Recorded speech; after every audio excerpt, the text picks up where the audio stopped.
रजत और उसकी पत्नी दिव्या ने हाल ही में गांव के पास एक पुरानी हवेली खरीदी। ये हवेली सालों से खाली थी और गांव वाले इसे भूतिया हवेली कहते थे। लेकिन रजत, जो विज्ञान में गहरी रुचि रखता था, इन बातों पर विश्वास नहीं करता था। हवेली के अंदर कदम रखते ही दिव्या ने महसूस किया कि माहौल अजीब था।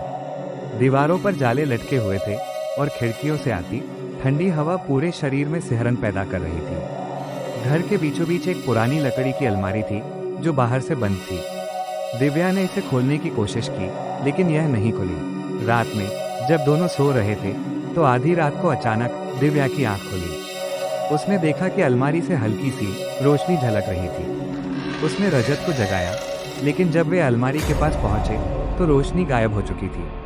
अगले दिन गांव के पुजारी उनसे मिलने आए और उन्हें सलाह दी कि हवेली में रहने से पहले पूजा करवाएं।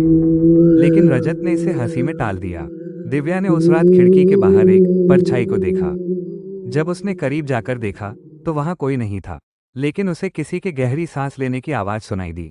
तीसरी रात को रजत ने अलमारी खोलने का निर्णय लिया। उसने एक लोहे की अलमारी के अंदर एक पुरानी डायरी मिली। डायरी एक लड़की की थी जिसका नाम अनामिका था। उसने लिखा था कि इस हवेली में उसका कत्ल हुआ था और उसकी आत्मा अलमारी में कैद है। डायरी पढ़ते ही दिव्या को ऐसा लगा जैसे कोई उनकी बातें सुन रहा हो। तभी अचानक पूरे घर की लाइट चली गई।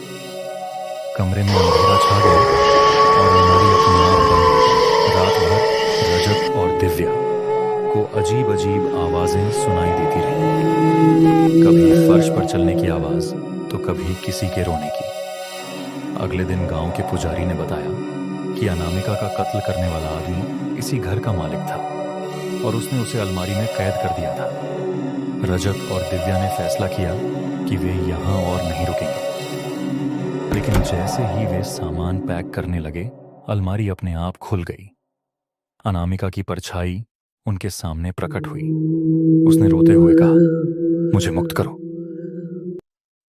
पुजारी ने हवेली आकर पूजा की और अनामिका की आत्मा को शांति दी। अनामिका की आत्मा मुक्त हो गई। लेकिन रजत और दिव्या ने इस अनुभव के बाद शहर लौटने का फैसला किया।